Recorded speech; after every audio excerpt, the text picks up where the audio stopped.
Hi everyone, it's Razyel Kayne, and I'm back with the wow. That's I had a rough week, so let's start again. Hi everyone, my name is Razyel Kayne, and I welcome you to the night shift. Sorry about that intro, that was terrible. Anyway, this week my guest is going to be Eman from Eman's World of Geek. A I'll be honest, a fella I don't know that well. Um, I got interested in his channel when he posted about a new series he was doing called Temu'd, basically. So, have I been Temu'd? When you order something from Temu and AliExpress, sometimes there's a couple things that might go wrong. It never happened to me. I always got the product that I ordered, but sometimes maybe the quality, like this pen here that my wife, where is it? This is a transforming pen. We've seen the original a long time ago. This is a very cheap knockoff, but she paid $3 for it. So, it's you get what you pay for. Hello, Clinical. How you doing? Good to see you. Happy Friday. And then also, yeah, so we're gonna learn more about Eman at around 9:30 as usual. Very interesting man. Saw him on a couple streams. Saw a couple of his videos, his Timu stuff. So fun times. But before we do that, just saying hi to everybody, and let's start with the shameless plug of the sponsor, the guy Derek Credicott, who owns DJC Collectible. Really, it's because of his good service and products that I'm able to collect. Also, the 10% doesn't hurt. It's already Saturday for you, Clinical. So, good morning. I hope it's morning. Um, so yeah, there's not much new for Transformers in terms of new pre-orders. There is this guy. So funny thing, Gabe the animator texts me and he's like, "This looks stupid, or looks weird, or it looks silly." To have a transforming Optimus Prime logo. And my reply was, "Well, I ordered it." So yeah, I think that's really cool. Like it's there's a stand, which might be just the feet, the way it transformed, but there's a stand. I think that's it's probably going to be a gimmick that we're going to see at least twice. There's probably going to be a Decepticon logo. They could push it with a G2 settle, like two G2 logos, Beast War logos, and then some variants, the Wreckers, other factions, the Star Seekers. You could have the Mercenaries from the Netflix show. Um, yeah, so you could, build a good collection of logos, or maybe even crossovers from other franchise. Actually, that might be interesting. You have a logo like, I don't know, GI Joe or Thundercats, Masters of the Universe. And then you transform into a robot. It's kind of cool. It's a money making idea. So that's what we have for Transformers this week. Nothing coming in stock yet, but hopefully soon. This week's pre-orders, you have a bunch of helmets from MKX Joy Toy. Sorry, so you have like the Space Marine stuff if you're into 40K. You have a Trick or Treat Krang, some GI Joe, a Star Wars. Hold on, Ore and Genoshan Picador. And then this actually looks good. I'm a big X-Men fan. And not gonna lie, this Archangel with like the smoothness of the wings. And then you have the adapter for the when he's in folded wings mode. And a big gun. I don't recall the big gun, honestly. It kind of looks like something Cable would have used on the show, but I haven't seen the latest seasons if there's a season 2 of X-Men 97, I haven't seen it yet. I would only get it if there was definitely going to be a Decepticon. I'm sure there's going to be a Decepticon version. So, and then Danny, hey Danny, how you doing? Beast War would be cool. Yeah, it would. I would like that. So, Archangel on pre-order and Transformers. Newer arrivals, the big hairy beast are there. Hush Superman, he looks angry. Another Deadpool, Samurai Jack, Beetlejuice, and that's actually pretty cool. The turtle, while the foot cruiser mobile. So yeah, I mean, there's the wheel version, and then you can fold the wheel and fly around. It's kind of cool. I mean, they're giving us good toys. So yeah. And then what's incoming? I have a couple I think that are incoming or that I wish were incoming. Necron. Next week I should have Necron. So that I'm excited about. He's a figure I really want. And then you have like the Ultimate Wave, another Hulk Hogan. Like, how many Hulk Hogans are there, man? Tons. I still feel bad for the way he was greeted at WrestleMania 40 when he was on Netflix and everybody booed him. I mean, he still built the wrestling, helped build the wrestling back in the 80s and 90s. So yeah. They're re-releasing so much TMNT, it's crazy. Yeah. I mean, TMNT collector must be happy, or they're crying because they can't pay rent. Which, yeah.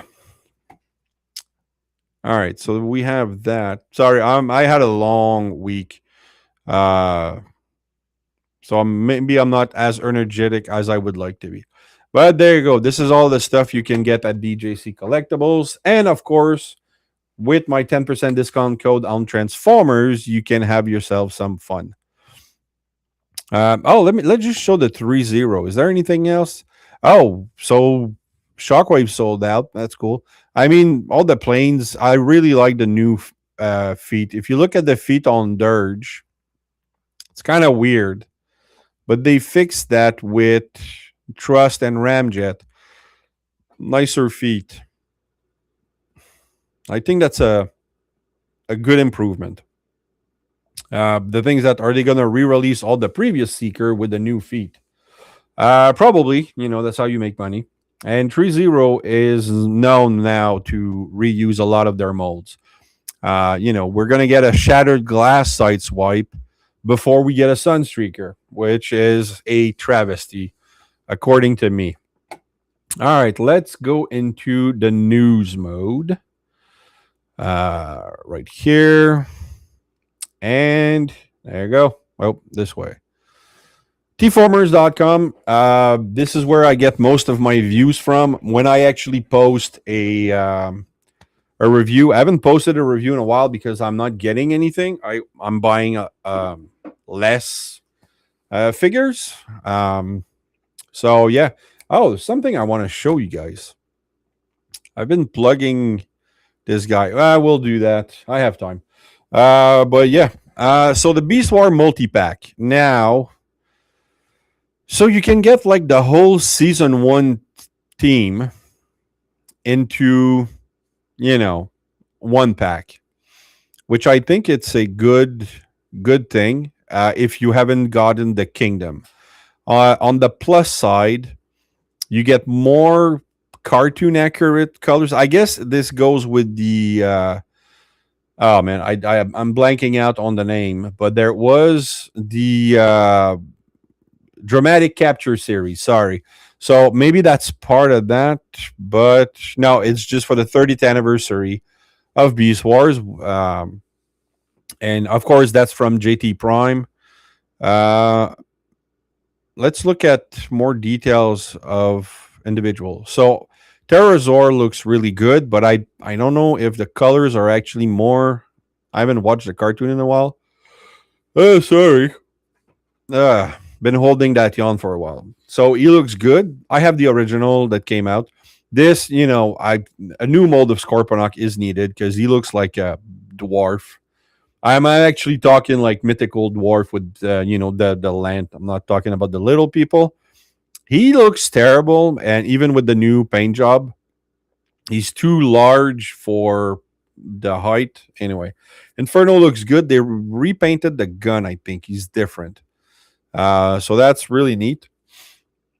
And of course, the royalty defending ant looks really good. Tarantulas, which we got in Legacy, that looks to be a straight reissue. I'm gonna be honest. I don't see a lot of difference, but again, colorblind.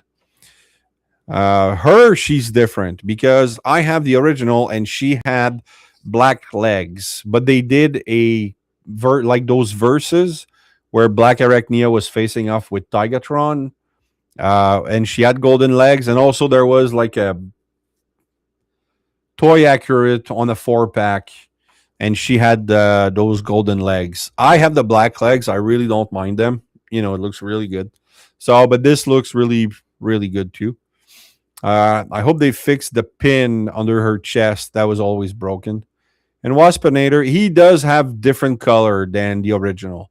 Like he has 2-tone of green, while the original only had one. So that's different. And then Megatron, he really does have a more interesting deco when it comes to his paint. In alt mode anyway. But that's the Jurassic Park T-Rex, right? Because that's what the Kingdom line was. More accurate beast mode rather than cartoon accurate beast mode. Like Optimus Primal looked like a gorilla, not the Optimus Primal gorilla. So, and then that face was actually reused for an actual T-Rex in Jurassic Park. So, like a toy line that came around the same time. So I wish they would have, if it's going to be the 30th anniversary of Beast Wars, give us accurate, cartoon accurate mold. That would have made more sense to me. I mean, it's not a bad thing, but it just, it's something. But it's really cool that if you didn't collect back then you can get the whole season 1 cast, and probably there's going to be a maximal one coming out. So don't you worry. Bacon has been posting, because Bacon, he's the guy who runs Tformers. He's been posting about Amazon rebates. So if you want this display case with 3 rotating light, 4 shelf and glass display, on special at whatever Amazon Big Spring Sale for $178.49 US. So you go right ahead and buy that. This is unimpressive. So this is the Macross 7 collaborative figure of Bizarra Prime. So I guess it's Optimus as a Gundam. And the prototype looked really good, but as Bacon pointed out, it kind of looks cheap in color. I don't know about you guys, but I would not invest in this thing. So, yeah. G2. So, okay, cool. I'm not a big Menasor fan, but G2 version. It's going to be Takara Tomy 5-pack. I don't know if Hasbro's going to finish this one because they did 2 figures, maybe 3 in the Legacy line that were the G2 Stunticons. Say odd. I don't know why they haven't released the other one yet, because it was really popular. A lot of people like the G2 colors. And then the MPG RC in prototype color. I have to say, I think I prefer the missing link look better. Like not. I mean the missing link mold. This looks okay. It's an interesting choice of color. The way that they applied the prototype. I'm colorblind, so I don't know if like there's either beige on her chest or if it's still kind of a pink. If you're not colorblind, please let me know. But yeah, I don't know if this works. I really don't know. You can get, okay, I don't know why this, like, maybe I'm missing something from IDW or other continuity. So this is an upgrade kit for Age of the Prime Alpha Trion, and it gives him like a Ronin type cloak, and I don't know why. I mean, it looks okay, but and like he has a sword, Energon sword, so he's more like a samurai now. I don't know. I don't see Alpha Trion as a fighter, so that thing is not for me. But it looks okay. Chuck got hold of a Kranix. I'm not gonna play it, but according to him, they gave him lots of love. So yeah. Nexus Prime has been shown in pictures. That's actually really cool. I wish they would have shown more than Superion. Okay, thank you. It's pink and orange. Thanks, Clinical. Yeah, so all we see is pictures of Superion. So is it only compatible with Superion? I haven't seen anything with the Bruticus or the Minosaur.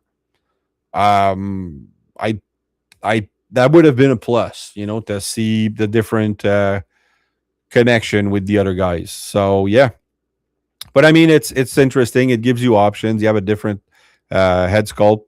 So yeah, but by itself, it's a okay, okay guy. He's deluxe scale, but I guess they're selling him at a Voyager, so maybe he is bigger than what he looks. And this is terrible, like that, boombox flying cassette mode and a little plane with the raised feet. I don't know. Not my cup of tea. Again, Amazon big spring sales. You actually follow that link, it's gonna bring you to, I don't know, about 5, 6 Transformers from Cyberverse and Cyberworld and other non-mainline line that are on sale. So go ahead and have fun. Now this looks really good. I have the Jinbao Predaking, which he has like a sword similar than this, but like you have to assemble it. Same thing with the gun. That's also very similar to what I have. But this guy looks slick, like like a thin frame, but he's still very menacing.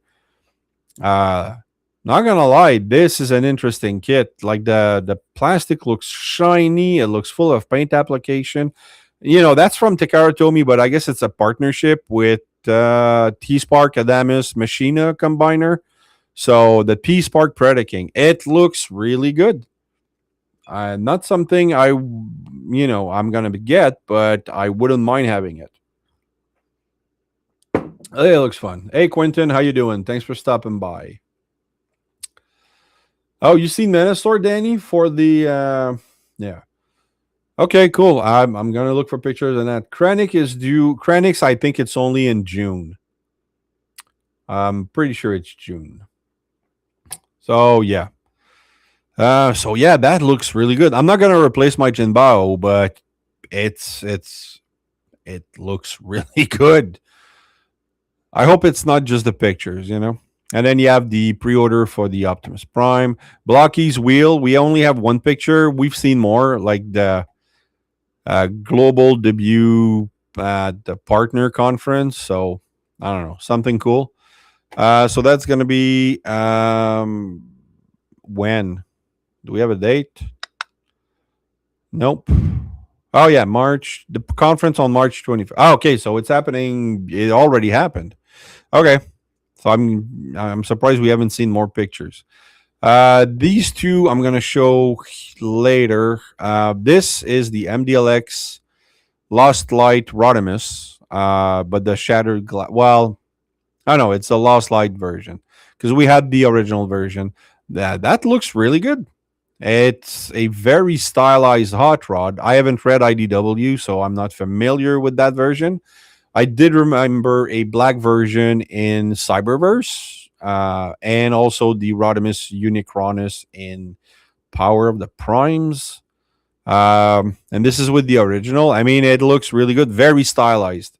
So, and a very stylized alt mode, but you can tell it's hot rod. So yeah, that's really cool. And then, oh yeah, if you're a collector of these things, $400. Wow, yeah, I'm gonna skip. Predicating, I'm guessing. You the storyboard. If you follow these two links from Tformers, you can read the whole storyboards for the Age of Countdown to Extinction and the Ultimate Doom. It's interesting stuff. I glanced at it. You can see a couple of the frame, and apparently this is where the fear rib, uh, was born. Uh, so I guess that you can tell like this is where Frenzy makes his debut. So yeah, cool stuff for collectors. Spring sale on TF Source, you can check that out. Action edition blockies of Transformers Prime, Optimus Prime. I'm not gonna get that, but he looks really good. Very accurate to the show. This is Studio Series. That's cool. Like you have the TF1 Starscream, but then you have Thundercracker, and it's a different head sculpt. I don't think that this ever happened, right? So yeah, you can get your Thundercracker. Not gonna lie, looks good, but I don't collect TF1. And then finally, you have the pre-order for the Dark of the Moon Sentinel Prime and the Bumblebee movie Blitzwing from Blockies. Again, those are the classic class. So you have a lot of sprues to assemble and everything. So that's fun. I prefer the YOLO Park clip-on things, but I mean, Blockies has been really fun. Like the smaller figures. So anyway, quick thing I did want to mention yesterday on Danny Dolphin. Oh man, where's I better just go pop the link from Mike. So nope, that was the stream for yesterday. Sorry about that. Yeah, I've been talking about posters for the longest time, and yesterday I contacted him and asked him to put his poster um, on his Facebook page. So he did. So that's not the poster I have. Let me start with this is the poster I have. Minus the red grid. I just have the white part, and it doesn't say Transformer up here. It just says Transformers Season 1 3 scale. So this is the poster I use to find out if I want to buy a figure or not. Like if my goal is to have everybody on that poster, even that fourth row of kind of, you know, less popular or less seen characters. So that's the poster I use. That's why I keep saying that Omega Supreme is not a Titan, and that the combiners that Hasbro's doing right now are too small because they don't scale with Omega Supreme. While I do understand that having a Metroplex that scales with this poster is well, now it's possible, but it's like $1,000, right? $1,400. So yeah. Oh, Eman is there. So he's going to be joining in about 5 minutes. My best friend works at the power plant that stores the fire truck. They use a Sentinel Prime in Arizona. I just found out today you need to go take pictures with that truck. We'll talk about that.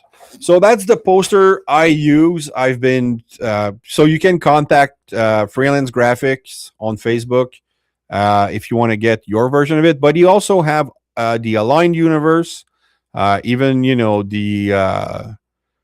these guys at the bottom, like for the RID toy line, the minicons or the smaller bots. He has poster of the worlds of G1, or maybe that it's more than G1. Like you have Unicron, and then all the planets. This is like the Child's Play planet, so that's really cool.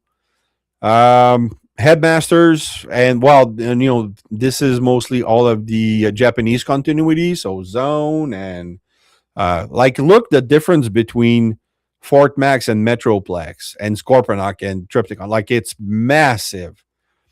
And then here you have, I guess that's Black Zarek, who's way smaller than Scorponok, really. All right, cool. And then there's other robot here. So yeah, lots of big bots. And of course you have Optimus Prime and then he showed that he works for X-Transbot, so he has a couple of pictures like that. Transformers Animated, you can get a poster for that. And then of course Babers, which for those who like them, So you have like Devastator, who's like the big one in there. So that's what. Oh, that's the 2001 RID. Less characters, eh? But it's cool to see all the different things. And then the Unicron trilogy is there.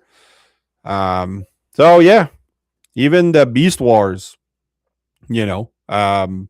So that's it's really cool to see these things. Oh, that's not. I don't know what that was. Oh yeah. All right. Gonna close that out. Um, and then one thing I did want to talk about. Well, I guess we're done for topic. I'll save my topic for next time because this time I used the Mike Larber thing as my topic. Oh, I forgot to show you the topic intro. So I guess this is the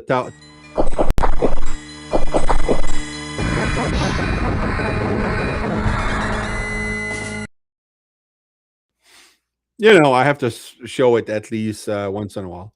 So my guest will arrive soon. I'm just gonna give him time to get ready. I talk for half an hour straight. I'm trying to not to drink in front of you guys, but it's impossible. Even Colbert does it. Every host of late night they drink mostly water though, and this is don't get me confused. This is just flavored water. So yeah, and now I have this thing to fiddle with.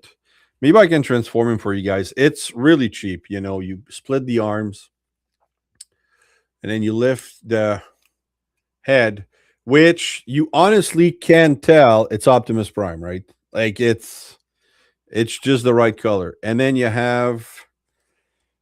split the legs and then you remove the pen part right here. So that's your feet, and then you have your gun. Oh, actually, yeah. You can move the arms a little bit. So yeah, this is my Optimus Prime pen. It's not the greatest quality. All right, without further delay, you and I are going to learn about a man that I honestly don't know that well because we haven't interacted that much. Like I said, I became aware of him when he posted his first Temu'd thumbnail, and I thought it was a really good idea for a Transformer show or a toy collector show. And yeah, so saw him on a stream last Sunday with Jimmy G. So yeah, let's bring him in. Where is he? Oh, there he is. I'm gonna go to my guest area and I'm going to select. Sorry, this is not working exactly as I want. There you go. I'm still learning about this thingy, man. No worries, man. No worries. I know, man. It's restream's a little weird to me. I use StreamYard myself, but I yeah. used I used to work with StreamYard, but they removed the ability to upload my intros and my outros and all my videos I had, my super chats, and so it kind of they I understand that they're trying to make money, but it wasn't fun. So I checked on Restream, and it works very differently with the scenes. Yeah. Like, yes, you have to set up scenes and everything, and but it's growing on me. So welcome Good. to the night shift. How are you? Doing good. I'm good. I'm doing good, Raz. Thank you so much for inviting me on. I really appreciate it, my friend. Well, I mean, I'm looking at your subscriber count, and I should be honored to have you on because you really you have a lot more than me. But we've been going at it. I think I watch your because I always go on a channel and I sort by oldest video, Uh-huh. and you started about the same time, about 5-6 years ago, or Yeah. okay, so So, mid oh, pen, go ahead. Go ahead. Go ahead. I'm sorry. Go ahead. yeah, okay, so mid pandemic, really, Mhm. that's when you started. So but you've had a good growth. I mean, not as exceptional as Jimmy G, who within a year hit 5,000, which I'm not jealous of. But yeah, you had a good growth. I did. So my journey started with podcasting with my friends around 2019, where we started talking about comic books. So we were doing a podcast for about a year and a half before I said, let me go do me. I'm not going to forget about our podcast, but let me go do me and do stuff on my own. So I started off doing comic books. It was all about unboxings, and I brought people in from the community to talk about like their top three favorite or top three new comic book day picks and stuff like that. So for the last 5 years, it was all comics. But I want to say around the end of 2024, I think I did like my first Transformer video. And compared to my other videos, it did pretty well. I'm like, okay. Because my videos used to only get about, less than 100 views. But that one in particular, I think it ended up getting like a few hundred views. I'm like, oh, okay, that's cool. I've All always right. loved Transformers. Transformers is really like my first love. Transformers and gaming is really my first love. And so then I think last summer I started doing just a little more Transformer stuff, and I started upping my production on going to conventions and stuff like that. And that's when I noticed that my subscriber count started going up. And it was, rising even faster the more I did Transformer stuff. And then when I did my Timu videos, that's when it blew up. I See, did that's when I discovered you. I was just like, "Whoa, this is crazy." I had by that time I think I had like 4 videos already recorded for the Timu series that I was doing, and that first one really hit. I ended up doing prior to that in this past December, I did one of the Dreamstar Constructicons, the very first one. I think it was Scrapper, the Hmm. the the Shovel Warrior. I think that one did crazy good. I'm like, what the hell is happening here? So jumping from comic books to Transformers, my viewership it skyrocketed. I was mostly in the comic book community, and I pretty much just kind of stayed in the community. I tried to figure out how to branch out, and I couldn't. But once I started doing something new and I focused a little bit, not focused, but started introducing the Transformers, that's when it went up. I'm like, hey, there's people out here that like Transformers. Let's talk about Oh this. yeah, there's a lot of people, but that's the thing. When I started doing, I didn't start with tour reviews. I started with voice actor spotlight. I would pick an actor and I Mhm. would do a 5 to 10 minute video on how they got started and then listed all the different roles they did outside of Transformers. So it was really focused on the voice actor. But I only did voice actors that worked on G1 at first, and then I moved on to Beast Wars. But time got away from me, and it was really hard to spend, like, it took about 60 hours to do one video. Yeah, You know, yeah. just the writing the script, the research, downloading all the images, and then doing the editing and everything. So it took a long time. So um, did a few other things. So I might get back to doing that because they still do really well. I'm Mhm. still getting a lot of views on my voice acting stuff.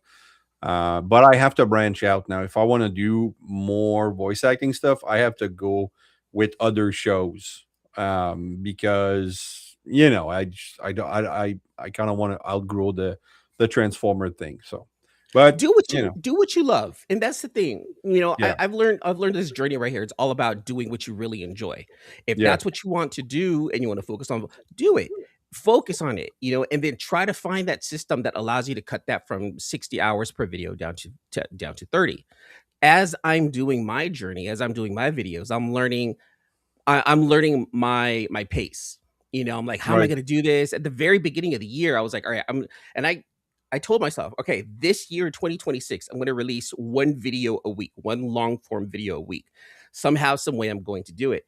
And I got really impatient at the very beginning of the year. I had like 4 or 5 videos lined up, and in one week, I was like, all right, let me just forget it. Let me just do 2 videos, and then I would lose those 2 videos towards the end of the month where I'm like, "Oh, man, I need to record," and stuff like that. So, I had to find my pace. Do what you love and find that pace, and that's kinda what I'm learning right now. With the Temu videos at first, I think the very first video, it took me about 20 to 30 hours, no, maybe even less than that. Probably about 15 hours total to do. Recording, okay, what am I gonna say? I don't write anything down with my videos. I don't write a script. Everything's from the top of my head. That's why it's like kind of quirky and silly, you know. But I would record, and I would record for about an hour, right? And then the next 8 to 10 hours, I'm editing. Just what do I want? Grabbing all the assets and stuff like that. So that's kind of like how I do my videos now. It's like I'll record one day, I have to rest, and then the next day, and then for the next week, I would start editing. And then Yeah. towards the end, when I feel like I'm done editing, I would watch that video like 3 or 4 times. What should I add? What should I take away? What am I going to do? How Yeah. is the flow? How's the pacing and stuff like that? So I spend some of my time is also spent just watching and analyzing my own videos. It's a lot of So that. That's yeah, one thing I like the sound of my own voice, but sometimes, man, it's like the voice acting stuff. I had to listen and listen and make sure that after I rendered it, that the program didn't warp something, moved an image, or yeah. So it was. Yeah, it's you get tired of hearing yourself after a while, and it's like, all right, well, I think I covered everything. But for the toy videos, I don't put as much time into it, Mhm. because there's no script, there's no Yeah. research. It's okay, unbox, articulation, paint, alt mode, robot mode, I'm done. And then the editing compared to the voice acting stuff is really short. Mhm. So, I don't add a lot of assets. I don't have a good program for it. Oh, okay, I don't know okay. what you're using. I'm using VideoPad, and it's good for beginners. Yeah. And so it was good. It just now I guess I don't have the motivation to learn a better tool just yet. But I'm eventually I'll lucky. have to. What are I'm you lucky. using? I'm actually using Premiere Pro. Okay. I actually use Adobe's Premiere Pro, but you know, I'm lucky because that subscription is paid for me, so I get to use that. And I use that for the videos, and that's what I use as my editing. However, I don't just use Premiere Pro for all of my videos. If I'm on the go and I have something that I can just quickly record, I'll use CapCut on my phone to do the shorts. I So can't I'll do use, phone. I'm too yeah, old for phone. I'm too old for phone. I tried. uh, My good buddy Kato told me, "Oh, I do everything on my phone." I'm like, "How can you hit the mark exactly when you're oh struggling yeah. with your finger?" And it's no, I can't. But So kudos to you. so with CapCut, there is when you're trying to line things up, there's kind of Yeah. like a little sticky thing that shows right on the timeline. So like it lines up with whatever cuts you do on some of the other things. So it kind of like sticks, almost like magnetizes on it. So you can kind of figure it out, but it is so small that you can't do big edits on that. Yeah. So that's why I only do it for shorts, and I only do it for some stuff. Um, but yeah, I use Acrobat or Adobe Premiere for editing most of my videos. The one video that took me the longest to do, you're talking about research. The one video that took me the longest to do was this Metal Gear video that I released about a year and a half, almost 2 years ago, where I talked about should Metal Gear be a movie or should it be something else? And that took me a very long time to do. It was my first attempt at writing a script for a video, and it was very difficult for me. It's hard for me to read a script because then I'm going back to the prompter and adjusting it. Okay, well, what part did I leave Yeah. off? Things like that. People who can read off, do a script, read off of a prompter, man, I commend those people a lot. Well, it's my script reading. I When I do voice actor spotlight, I'm not on camera, so I can just read it, Mhm. and then I always recorded it twice. Uh-huh. Because Yeah. if I mess up a word, then maybe the second version, is okay. Hmm. And yeah, that was I really enjoyed doing that. But I don't have like lightning effects and pointers and stuff like that come in. It's just like it was just image swap. Yeah. Basically, to show the different movie poster that an actor has been in and stuff like that. And then, but he got There's a. me to interview actors, Mhm. so that was probably the highlight of those days. Spending time with Michael Bell and Paul Iding and John Machida. I know John Machida is going to be on the Forge probably next week, so that's very cool for these guys. He's an amazing man. So yeah, That's pretty cool that you've been able to do stuff and connect with people by doing things like that. Yeah. I follow this guy also who does voiceovers for comic books. His name is Rambling Rob, and he's got a very good page where he breaks down certain stories. Great Mhm. voice.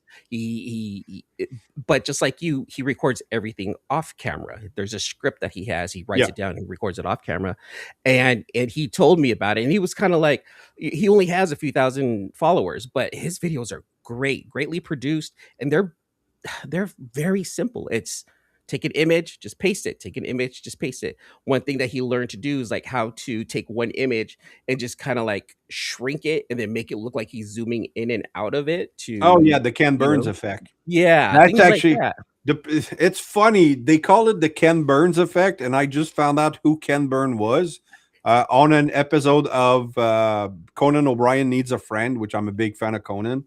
Uh-huh. And he's a documentary producer. I had no idea, and I've Uh-huh. been using the Ken Burns effect for the longest time. He's So, all over my Premiere Pro. I'm like, who's Ken Burns? I don't know who this guy is, oh but I no, love no, the it's effect. go on the Team Coco YouTube channel Uh-huh. and check for that. Like I think it's last week's interview. It's with Ken Burns. Extremely interesting, man. Oh, it's So that recent then. yeah, it's that's an effect that he created for his documentaries. So they call it the Ken Burns effect. Good. Now I need to know who Ken Burns is. He's all over my Premiere Pro, and I use all of his Yeah, effects. So I gotta yeah, understand who this guy is. he's a very interesting man because he does a lot of documentary about American history and other history and stuff. So very cool. Hey, let me just say hi to my wife right here. Hey, honey, always there. The collection is because she supports me, you know. And then Ultra Megatronus. Other than Jabil, I assure you all is good. All right, good to know. So yeah, let me ask you my first question. Sure. Really, because I have a startup question. So you're 4, 5, maybe 6 years old. What is your first love? Transformers. Okay, so nothing before that. Other shows that you watched that led you to Transformers. See, like I remember, like going back, thinking as far back as I can. And like my earliest memories when I was about 3 or 4, moving into our house, my childhood home. Um, It's my best friend actually texted me about like, you better know who Ken Burns is. I really don't. I'll, I'll find out who he is. I'll find out who he is later. Don't worry about it, man. I just Um, found out this week, so you're not alone. Hey, Big but Easy. going back to like the earliest memories, like I remember playing outside and stuff like that. But like when it comes down to watching TV and actually falling in love with like my first, oh my god, I love this so much. It was Transformers, and I Okay. remember I remember like running home. After school, taking off the backpack, just Transformers. It was always Transformers. And then like around 85, I was introduced to Nintendo when my cousin got a Nintendo, and so then I became a gamer, at the ripe age of about 9. So gaming and Transformers are my first loves, but what came first was Transformers. Yeah. Game gaming. My parents never bought me a Nintendo or a Super Nintendo because back then we had something called diners, and there was always one arcade machine in each diner, and I would be captivated, and they couldn't remove me from those machines. Which, of course, I sucked at it because I was too young to play the game, like 4 or 5, and then I still miss arcades to this day. It's just so good. But yeah, So it was really fun. But my parents never. So I bought myself my own first Super Nintendo in 95, maybe 94, 95, and Mhm. I bought Final Fantasy 3, which is 6 now, and had the time of my life. So yeah, I've been gaming for a long time because I always found a way to game at my friend's place and stuff like that. So and you started with Final Fantasy 6. well, no, I started. My friends had Nintendos and Uh, Ataris, and so I played all the classic. Keystone. What's that game? It's like that little policeman that try to catch a robber on the Atari, uh, like in a Oh yeah, mall. yeah, yeah, yeah, yeah, You yeah. I know, remember that one. Yeah, yeah. so I played all the old classic Pitfalls, and then I did have a 286 computer, Mhm. and I played a lot of oh man, what was it called? Paganzu, Oh, I don't know or that one. it's a game like a puzzle game where you're trying to get out of a pyramid with some traps, and it was a really good game. But I was a god at Pac-Man. No joke. I was really good. So, I played a lot of games, and then, so Super Nintendo came out, and played at my friends, and eventually bought my own, and you know Yeah. had Eh, real fun. For me, well, I did have an Atari, but I don't really remember it too much. I had a 2600 prior to the Right. Nintendo, but then the Nintendo was the one I was like that really blew it up. Like, oh my god, there's colors, there's more than 8 colors on here. It's fluid and stuff like that. And then my cousin, he always got all the toys. He had a Nintendo, a Sega Master System. He got the Yeah. TurboGrafx 16. So I was always over at his house playing video games. I mean, I pretty much played every. You mentioned Final Fantasy. I've played all of the Final Fantasies except for 11 and 14 because they were online. I even named my daughter after a Final Fantasy character. You know, Oh, that's Rodimus Primal did the same thing. Called his daughter Aerith. Yeah, I swear to God, that's the name of his daughter. Good kid. so my daughter's name is Eris. And the Oh, you reason got the why American name, Aerith. exactly, Yeah, exactly. So when I first played Final Fantasy 7, it was originally Eris with Aeris, but yeah, because that was the game that I played, and even though later on I knew like, her name was corrected eventually like in the greatest hits version and stuff like that. The one that I played, her name was Eris. yeah. That's the character so that's why my daughter's name is Eris. And she knows the story and everything. So that's 3 people I know who named their children Eris. Actually had a buddy who I used to work with, and our kids were born around the same time, and he named his daughter Eris too for the same exact reason. Yeah. And people And at work it the whole scene really tell me you played Final Fantasy X and didn't cry when she died. oh my god, come on, who didn't? Who It's didn't? it's it I bawled. And now you know what? I refuse to play the new one because she Uh, doesn't die. It's the new ones are good. They're Yeah, they're good. updated, they're fluid, Yeah. but because it's not turn-based, it just doesn't have that magic. And then on top of that, like the voice acting and the facial expression, very soulless. So yeah, and on top of that, yeah, she didn't die in the second one, but we don't know what's gonna happen in the third one. On top of that, Zach came Well, back. So like there's this whole but then timeline thing that's if happening, and it's if really they weird. do, it's a different timeline, sure. Yeah. But if they okay, they did that with Trinity in the Matrix. They gave her a great death, but then she got saved, and then in the third movie she got a lame death. Mhm. So Aerith, she had a great death, like the greatest death scene in gaming history.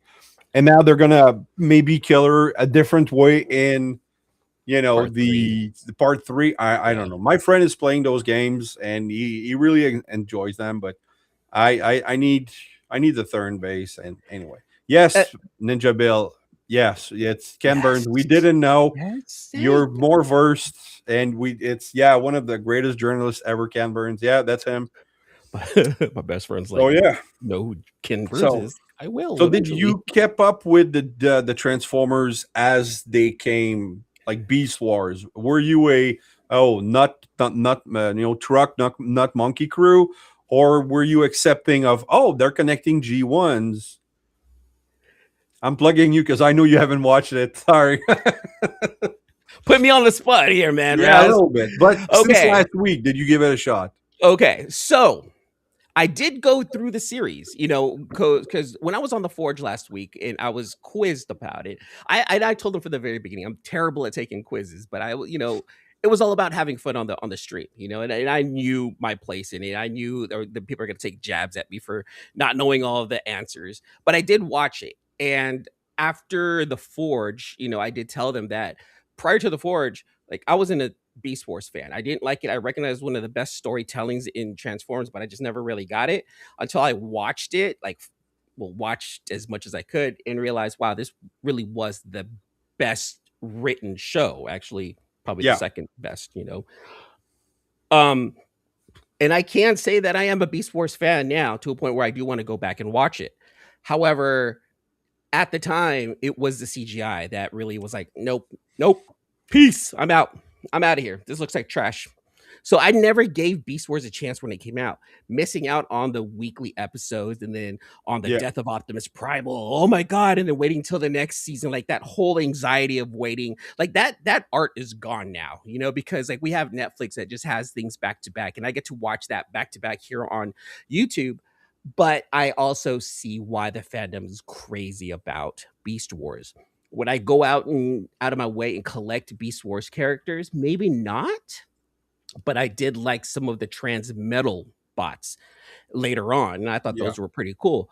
But the storytelling in Beast Wars, after actually watching it, I'm like, wow, this is great. I'm actually going to give it like another watch and just try to pay even more attention to it now that, like Ben Yee, who actually had a major part in the first I season, know. who's actually in the He's, big in the community with us, right? I have him on my waiting list in May to Yeah. interview. I can't believe he agreed.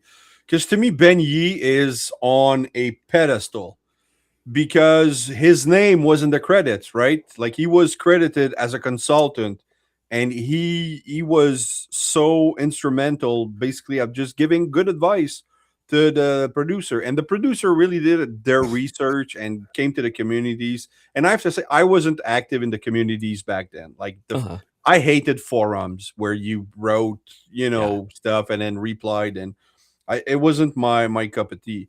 But when I started collecting and I went back and watched a lot of shows I did miss, but Beast Wars I did watch as it came out. Hmm. I got lucky. I interviewed Gary Chalk, David Kay, Richard Newman, and I'm working on other actors, but it's not easy to reach all of them. And it's I met Venus Terzo, and like it's a really good show. And my oldest can't watch it. He said it's trash. And I'm like, you have to get past the graphic. But because of You my do. You need do. of nostalgia, I get past the graphics in 3 seconds, Yeah. It was difficult at first.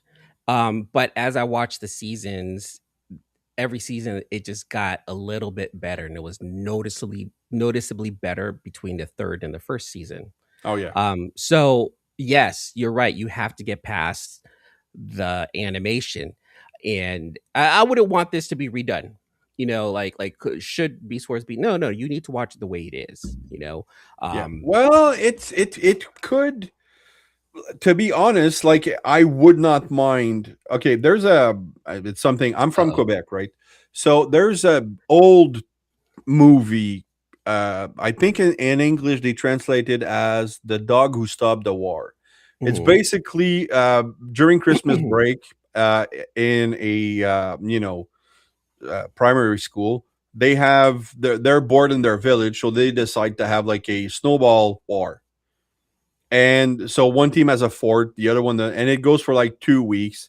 And eventually the dog dies at the end because of the fort falling on him and shit. Anyway, so, but then 40 Spoilers. years later, it's one of the most beloved Christmas movie. Everybody in Quebec knows this movie. But then what they did maybe 30 years after, 35 years after, they did a CGI animated version of the Mhm. movie, but they kept the original track. So you're watching it with your kid, you're remembering everything because it's the same voices, same script, and he's enjoying the same story with, funny Better cartoon animation. graphic. Yeah. So, so if Beast War would do that, just keep the original track and just kind of update the graphic, it would lose some of its charm, but it could get some new fans in. Yeah, I was gonna say capture a whole new audience. Very Yeah. possible. Yeah. Going back to Ben Yee. Yeah. Okay, so I threw it out in a couple in my comic book and in the Transformer groups that I'm a part of. Hey, I have an idea who's willing to be, who wants to be, interviewed. I'm trying to work on a new interview process.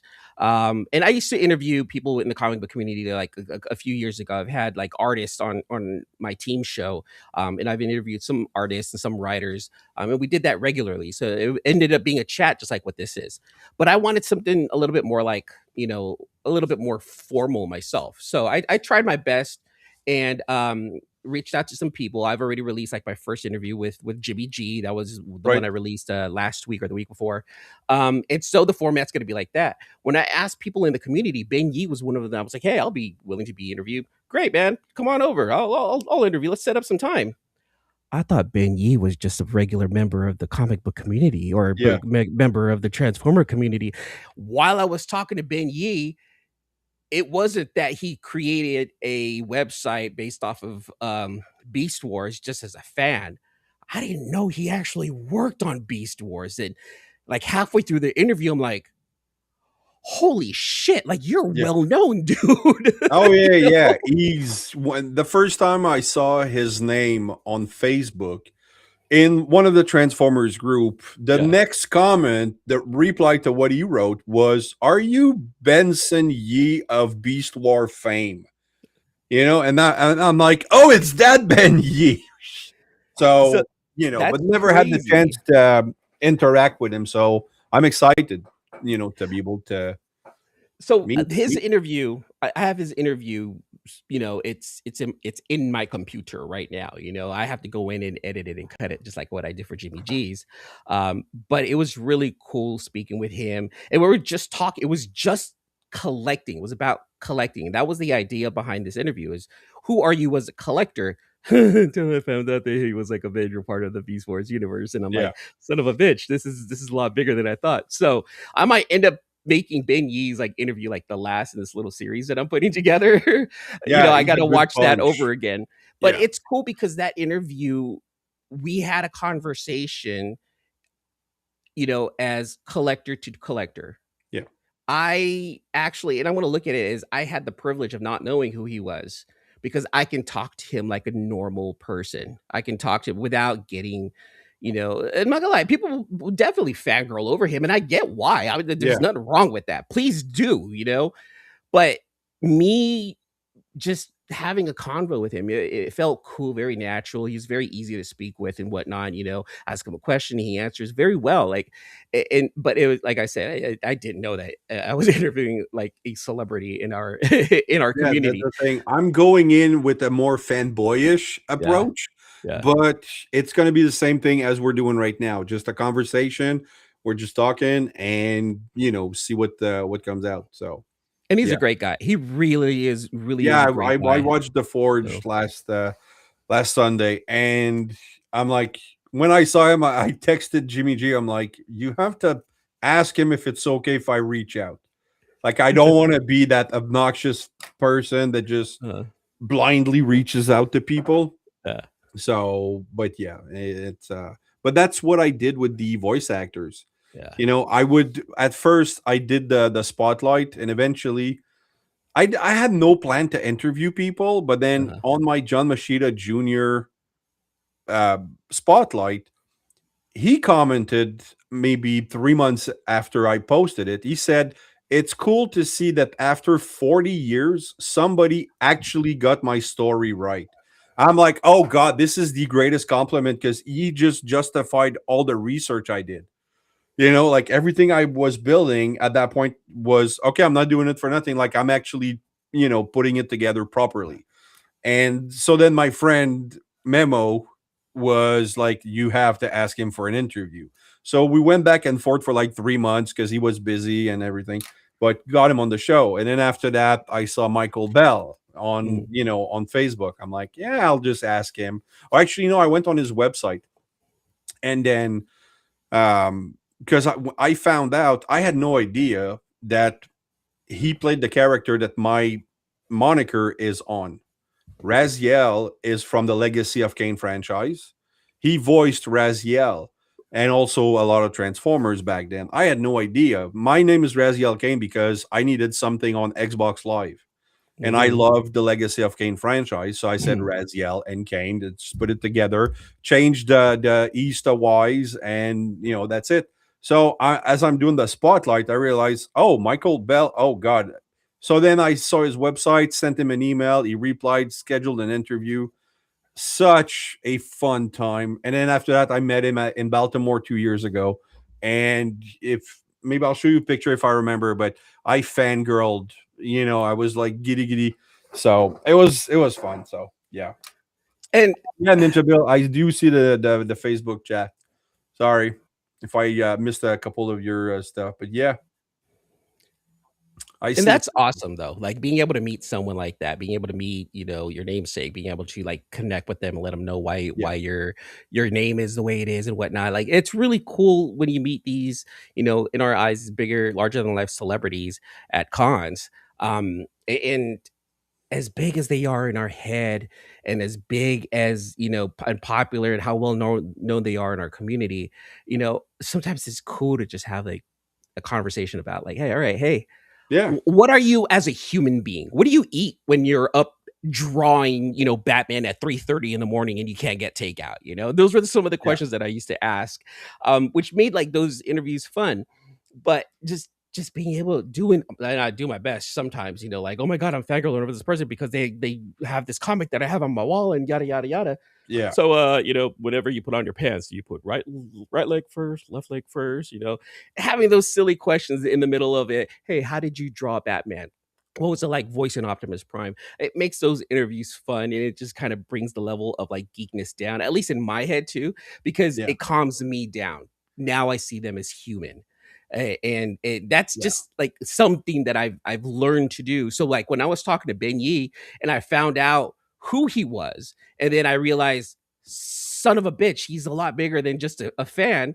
Like yeah, my elevation of like excitement, like on camera, just went up, and I had to do my best to kind of bring it down. So when I cut this video, I'm gonna look for those moments of like, what? Wait, what?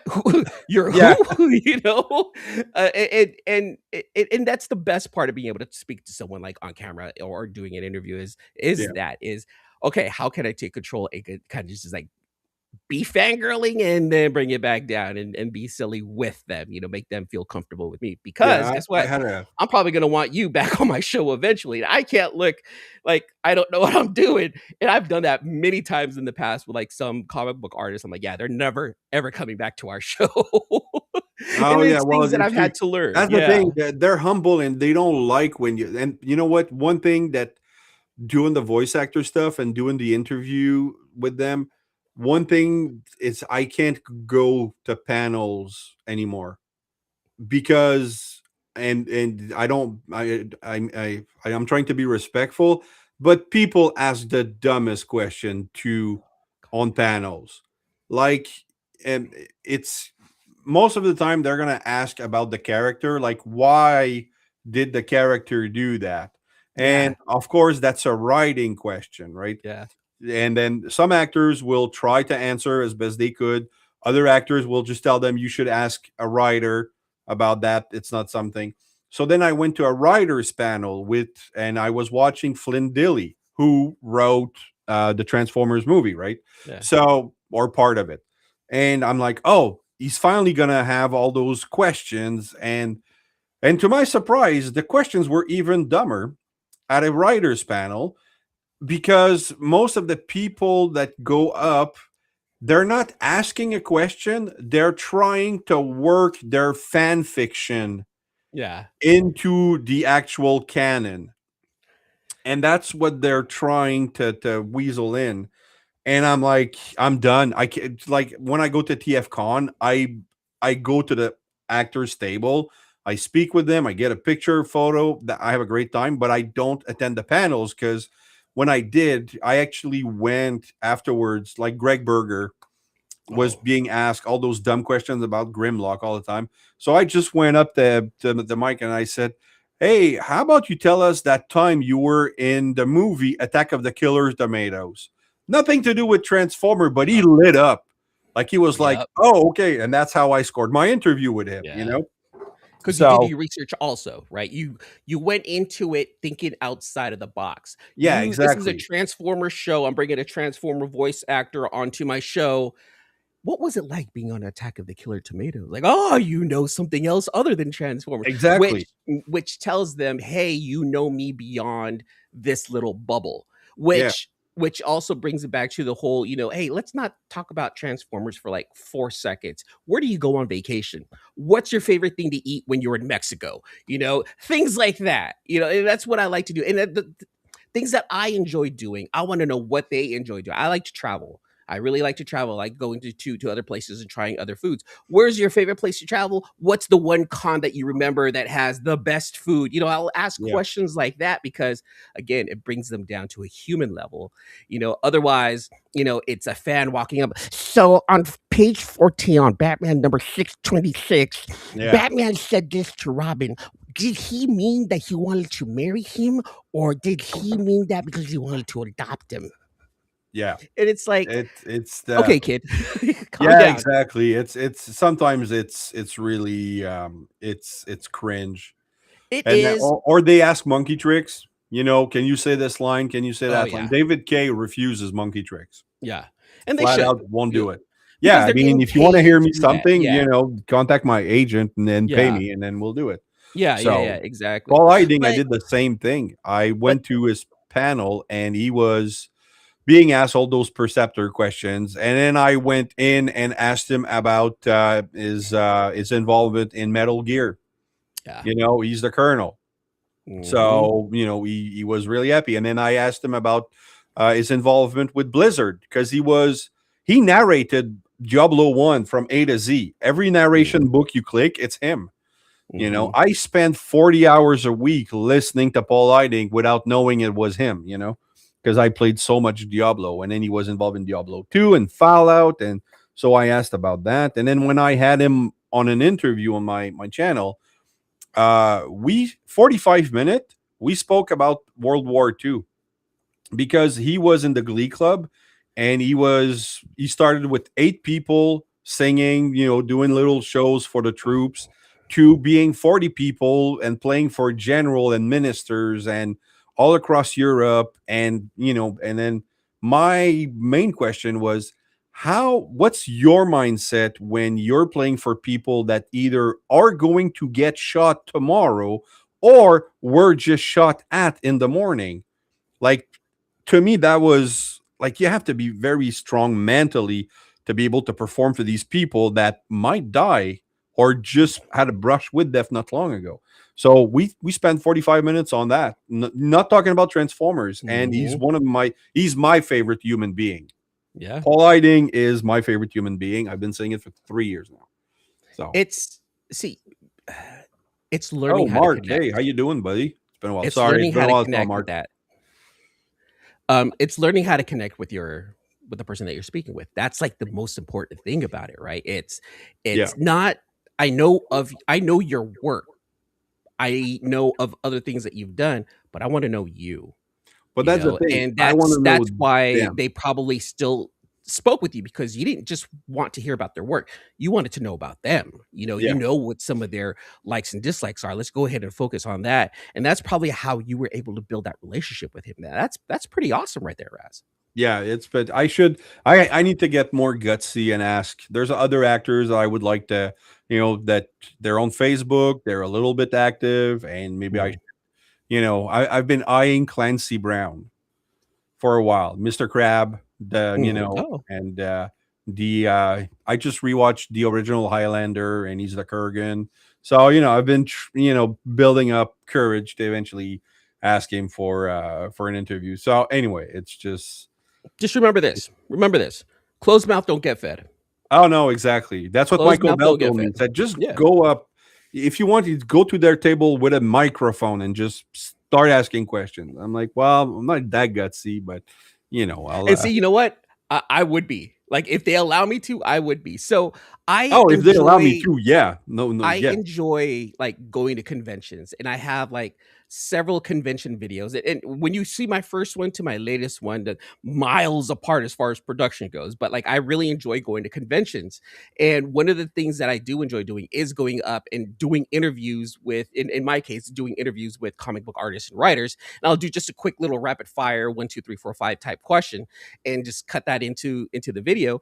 But as long as you're there and you're not being overly zealous, you're not being like too fanboyish, and you're just coming across pretty cool. Like, hey man, like, I'm okay to talk to you. Like, are you willing to come on camera? A lot of the Yeah. times it's easy for them to say yes, and I'm pretty sure I haven't done it with voice actors at the conventions that I go to, because there's this whole area where they're blocked off. They're like, no cameras in this area, please, sir. Yeah, exactly. You don't have a media badge. Get that camera down. I don't want you around here. And I hold my little tiny little camera, looking around like, I got some footage for this Nice. video, jerks.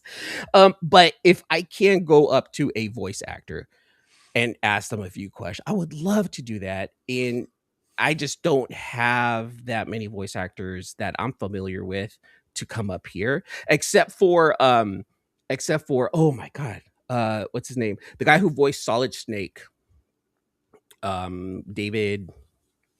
David K. No, not David K. Who voiced Solid Snake in the Metal Gear games? You Oh, know, I don't know. I know Paul Lighting is in. He's the colonel, but I'm not someone's gonna familiar with. I've watch. never actually played the game. It when it comes to military stuff, I'm always dubious. And then I didn't know that he was fighting David robot Hayter. dinosaur. Sorry, I had to get that out. Who? David Hayter. Oh, okay. He also wrote a script for I think X-Men 2 and 3, but he's mostly well known for doing Solid Snake. And that's Metal Gear Solid 3 is like one of my absolute favorite. Actually, it's my favorite game of all time. Okay. And so David Hayter was actually at a convention that I was at here in San Francisco once, and I didn't even really notice. Yeah, I was just like, "Oh, there's another convention. Let's just go," with my friends. And I just went into the area where they had all the, the autographs and stuff like that. I was like, "Oh, okay, whatever." And I look up and I'm like, is that David Hayter?" They go, "Yeah." I immediately ran right up to him, and he was already starting to close up. And I was like, "Oh, David, like, is it cool if I ask you a few questions? Can I ask you some?" Because there was like no line. And he's like, Yeah. "Oh man, I'm like already, closing up for the night." I'm like, "Oh," I was like, "You can be here tomorrow?" "Yeah, I'll be here tomorrow. I'll come back and I need to talk to you. Can I get you on camera?" Like I asked him for permission. Like, "Can I get you on camera?" Asking just a few, simple questions. He's like, "Depends on how big the line is." I'm like, "Okay, no worries." And then he tells me, I walk away. I was like, "Hey man, thanks a lot." He's like, "Hey man, hey." He turns at me. He goes, "What's going on?" "Hey, you're pretty good." And he sounded just like Solid Snake right there. I'm Nice. like, Solid Snake, talk to me. And that's when my fangirl came out. Like, son of a bitch. Yeah, that's the thing. The I fangirl was stuff comes cool. out so quick. I was so cool at that moment. Just like, hey, David Hayter, would you mind coming? No worries. It's okay. Hey, you're pretty good. Solid Snake, talk That's to the me. Oh thing. my God. When I interviewed John Machida, Uh-huh.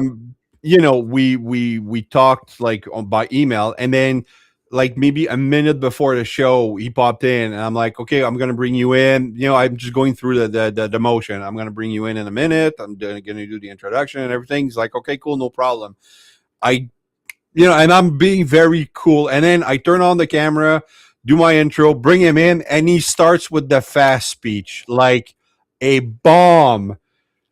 I'm like, He oh just my started speaking. god, and I'm just laughing, and I'm happy, and it's like, man, the Micro Machine Man is I on was my gonna say the micro channel. machine stuff. Yeah. Boom, so that was really, really something. So Isn't it great though? Like when you're interviewing someone, especially someone that you admire and look into, and all of a sudden they take over the interview and it just becomes like one of the better shows. yeah, you Because want them to be talking, yes, you want to be able to get them to open up and share stories, and some of them were more formal. Like Neil Ross was very serious, mhm, but very open. Ask every question. I asked all my question. He answered all of them, and yeah, it was really fun. But and then Michael Bell was just goofing around, and we were having a laugh, and mhm, so yeah. And then with Richard Newman, I've never seen a theater play in my life. We spoke theater for an hour. That that was just because that's his first love. So so going back to the comic books, right? right. And I don't know if anyone reads it, but my team, the C-List Villains podcast, we ended up interviewing Tony Fleece and Tone Rodriguez, who are currently working on a book called Feral, who did a comic book called Stray Dogs, and that was like a very popular comic book that came out a few years ago. Okay. And we interviewed Tony Fleece. once he came on. It was cool. It was, questions, having a good time. And we know Tony Fleece and Tone Rodriguez have just been good buddies. So we invited both of them to come on the show. There are four of us on the podcast. And so then Tone and Tony Fleece came on, and we just had like the basic questions come out, and then all of a sudden they just started making everyone laugh, just talking shit to each other on camera. Man, are you farting again? Man, get your sticky ass out of here. So anyway, talking about the comic book, man, is that you again? And for a good hour, they were just going back and forth. My friends and I were just like, please let this happen. Let this Yeah, happen. exactly. Keep the camera going. Yeah. Let's have fun. So Because it was fun. You gave them a platform to let them be themselves, and that was like one of the more fun, one of the funnest interviews that I think I've ever done. yeah, I never had two artists, actors on the show at the same time. One of them suggested it, like Jessica Di Giovanni, who worked on Cyberverse, like she was RC and she was Windblade, and she said, because I interviewed like three actors, like one after the other, and she's like, oh, if ever you want to do a panel, bring all three of us together. I'm like, oh, that's not a bad idea. So, but I haven't had the time to sit, and it's just to get one scheduled to be on your show. It's sometimes very, very hard. Like Yeah. Jimmy's been working with Billy to get Frank Totoro, who voiced Starscreams now in Mhm. most shows, and they've been trying for 6 months, and he's willing to do it. It just his schedule never allows. So See, I'm learning a lot from you, Raz, because like the voice actors, and it's good to hear that someone knows these characters beyond just the character. Who is the voice? Who is the yeah. the mind behind these characters? So I'm learning a lot from you right now. Like the characters, you're doing your research before you get to talk to them. Well, yeah, It I know helps the me ones out. that I've researched. That's the thing. Like somebody was asking me about other shows. I'm like, I don't know who voiced that. Like but the one I researched, yeah, you get to know stuff, and Which is important, kids, which is important. If you try to yep, do a podcast and you try to get someone to interview, do your research. I have done interviews where I've researched and there were good questions, and there were other interviews that came on and I'm like, what's your favorite color? Fuck, I hate the show right now. You know? yeah. Or sometimes you get, or sometimes you could have a guest that's not as responsive as you Yeah. think they're gonna be, and it's more formal. Or sometimes you do, sometimes you book an interview, then you do your research, and you realize, oh, he only did one role. Yeah. I have nothing to talk about, like really. So, you go in deeper with, because I really try to, I want to know how they think. If we're going to talk about voice acting, then I want to know their process. Like tough questions, like, do you prefer a role where the role is very layered, or do you prefer a difficult subject matter? Like it's, instead of just asking what's the hardest, I give him options. Like I like to pick people's brain. Yeah. I like how the show's going tonight. Tonight we're having an interview and we're going to talk about interviewing other interviewees here on Razyel Kayne only on Yeah, YouTube. exactly. Today we're going to be Crash talking. We're going to course be on. interviewing on how to interview today. Emmanuel, Yeah, how do you Eman, how do you interview? yeah. Sorry, chat. I I'm write my learning a lot. See, I'm learning questions a lot in from Raz. advance. So that's what's going on here tonight. Yeah, well, I'm learning about you. Oh, it's going back, like after Beast Wars. Let's go back a little bit. Yeah. After Oh, that's Beast right. Wars, Transformers. That's right. We're talking Transformers. I'm sorry. yeah, you skipped Beast Wars. Did you go do, like, did you watch RID 2001? Yes. Okay, Yes. so that was That's when I okay. jump back in. So Okay. it's funny because by this time, I was with my ex-wife at the time. We ended up going to Reno for the weekend, and in the morning we were just getting ready to go out, and I just turned on the TV just for ambient sound, right? And I looked up, and I'm like, "Who the fuck is that?" Yeah.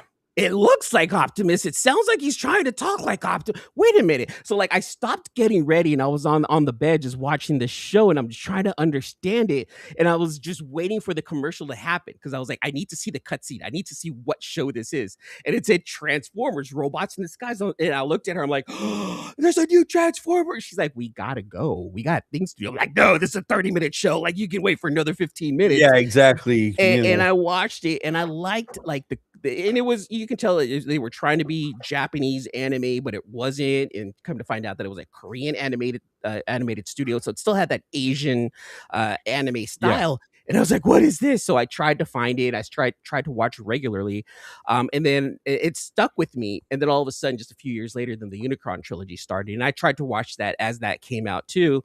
But life and whatnot, kids and everything. But I watched Robots in Disguise and realized, holy shit, there's a whole fandom. It's still going. Like it's not dead. Just finding Yeah. out that look, we need to release something, otherwise we're going to lose the license or whatever. So when I saw Robots in Disguise and realized that, oh shoot, there's more, and then Unicron trilogy came out, I'm like, whoa, there's more, and then Prime came out, I'm like, this is phenomenal. I Yeah. loved Prime, Well, and yeah, then of course, Prime was good. A lot of people really like Prime. I thought it was well written. mhm, I preferred animated. Transformers animated was, one of those show where they're doing it for the kids, but then they realize halfway through season one, oh, daddy's watching. mhm. So now the story evolved a little bit, and It got a little bit more mature, so like I halfway think through. I think they did a good job. But I went back and watched everything because I did miss out on a lot of shows because of life. Yeah, I watch Armada, and I tried to watch Energon and Cybertron, and I can't. I get it.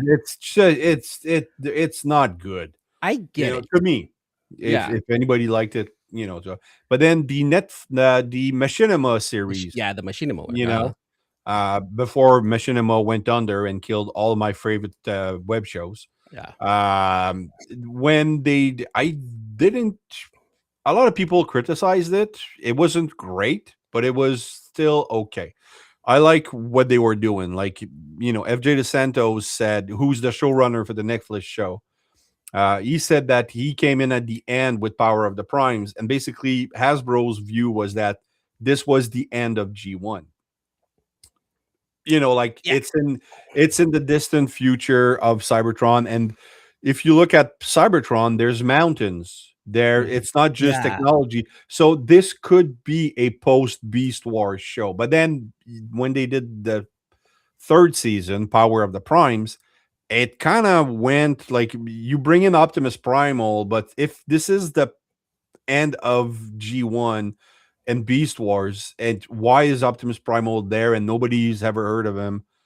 And and then after that, you bring him the optimal Optimus mode. So I thought it was like really weird, Yeah. but I still enjoyed the show. There's a couple things that just didn't make sense, but I and tried my then I tried myself. I tried to just separate each show and just take it for what it is. yes, you And have then to. like with Beast Wars, they tied it into G1, but there was still some things that still didn't make sense. Like why was it the ghost of Starscream, but technically Starscream died in the future.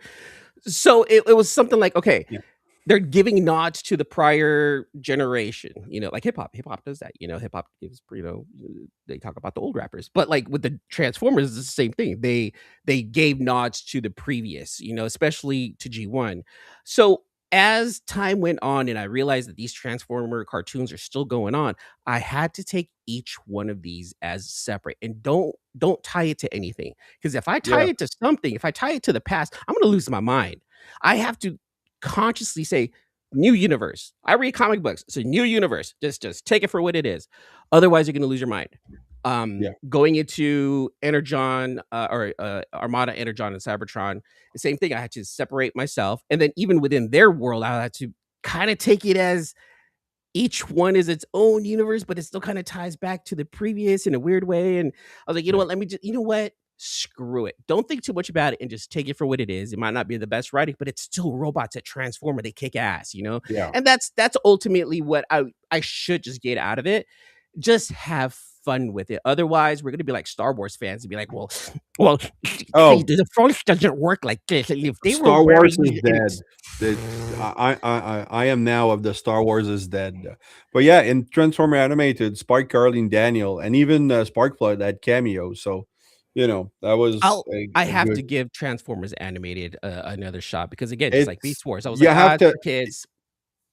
Yeah, if you can get past like the first season, like if you can plow through, then the rest is going to be a breeze. That's what a So lot of it people said too. yeah, it's And it's that's a good show. That's the crazy thing about watching TV shows nowadays. People say, "Oh, it's a great show, but you got to get past XYZ." Same thing in Yeah, comic. Oh, Batman, Absolute Batman's phenomenal, but you got to get past the first 7 issues. So if you are a willing participant to be in this type of world, do it and don't do it, and do it without any complaints. Otherwise, drop it. Don't do it. Go on to something else. Just don't yeah. complain about it later on if you didn't continue on. No, it does the thing. I have a hard time not finishing a show because I like to get invested in the story. So Yeah. when there's a show that I know I'm probably not gonna like, I don't even watch the first episode. Like the Amazon series of Wheel of Time. I'm a Mhm. big fan of the books. Love them. Me and Ninja Bill actually did a series of 1 hour show where we're discussing the books. Mhm. We had fun, and when the show, we did that kind of podcasting because the show was coming out, and the first thing we learned was wrong. Like, so I'm like, okay, so whoever's writing this or adapting this doesn't understand the story, so I'm out. So, and then of course, after 2 seasons, got canceled because nobody freaking watched it. Yeah. And but Ninja Bill here, Shinobi Biru, actually watched 3 episodes before giving up. I'm like, why did you waste your time? You're never gonna get those 3 hours back. And So, you know, for me, it's something very similar for me when I read comic books is if there's like a new comic book that looks interesting to me, I already know that the first issue may not be it might not be the best. I actually give a comic book series, like I give it the first 5 issues, or at least I finish the first arc. If after that first arc, I'll drop it and I'll move on to something else. yeah, Same thing with the TV show. Let me give you a couple of episodes. If it doesn't work for me, I'm out, just like what you guys ended up doing. And yeah, you're not going to get those hours back, but at the same time, at least now, okay, in the future, I'm not going to spend time on this. This is absolute crap. You got 4 seasons out of it. You got lucky. It was shit. I'm good. I'm not going to watch that. yeah. Like I try to get like the Star Wars stuff. I think I gave it too much of a try. I But should did you have watch given Andor? up. Huh? Did you watch Andor? No. No, no, no. Star Wars to me is that I tried. I was like I'm a huge Ahsoka fan, and I didn't like what they did with the live action adaptation. Mhm. I didn't like any of Wait, the shows that came you out. didn't Like, like their live Rebels TV show that they masked as an Ahsoka show? yeah, but it wasn't. It didn't feel right. It didn't. There was something off. So I gave up, and then Ultra Megatronus is trying to. He's sending me all those AI fanfic stuff, like which I understand his point of view is that because Disney is screwing it up, fans are actually trying to adapt the expanded universe stories I've heard of with those. AI. But unfortunately I can't watch AI stuff. Nah, me neither. There's something that bugs me every time. Like my brain registers it as fake, or Mhm. so I don't know. I can't. And so he sent me a couple of like those videos. I'm like, dude, I Yeah. watched it for 6 minutes of that 15. I can't do it. Like The way I hate fan fiction to a like to other. Not that I hate it, but it's not for me. Yeah. Like everybody, like my wife's like, oh, 50 Shades of Grey started as Twilight fan fiction. I'm like, well, she's one of the lucky ones that actually made something out of it, because most fan fiction will just be you write it for yourself, right? Yeah. And then you're But sharing it with people. If you like it, cool. If yeah, not, exactly. If they like it, it's cool. Like I'm a dungeon master. It's kind of fan fiction as well, oh, right?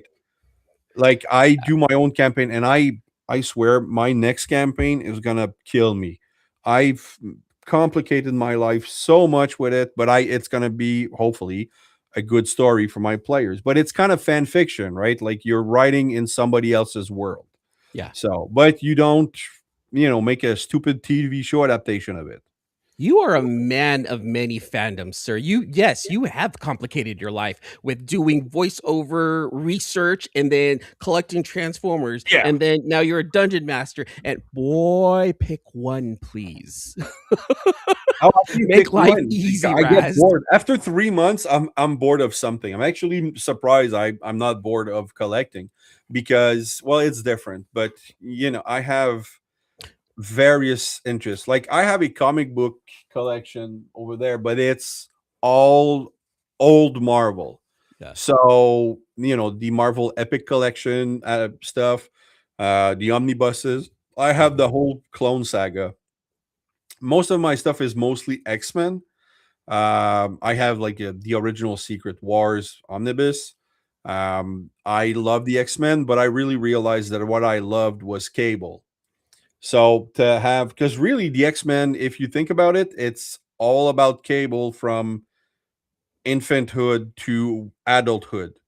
Like the time travel and everything. So I have a lot of those. But then the only Spider Man I really have is the Clone Saga, which Mhm. everybody keeps shitting on, but I started reading comic books when I was working at a corner store.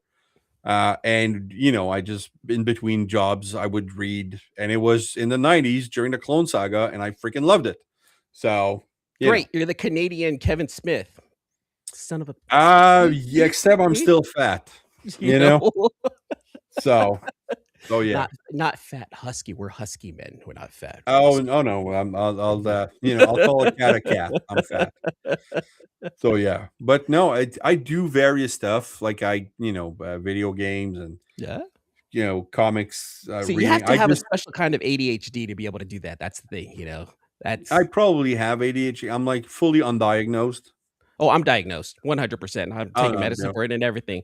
So that I'm like you. I dabble in a lot of things that I enjoy. I have a channel that's supposed to be based off of beer and food. I have started collecting Transformers. I was collecting comic books for the longest time. I love my Star Wars. Like I'm all over the place. Like my mind is just like, let's go this way today, you know? And Yeah. but you have to be a special kind of person just to be able to do that. You know, we can multitask. We can be into many different things that we enjoy. I love gaming. I have a gaming PC right here underneath my computer. I haven't properly gamed on my gaming PC in probably 6 months. Oh no, I And have to game once a day. you know, Yeah. it's because like, oh, my interests change just like that, like a pancake. It just flips over just like Yeah.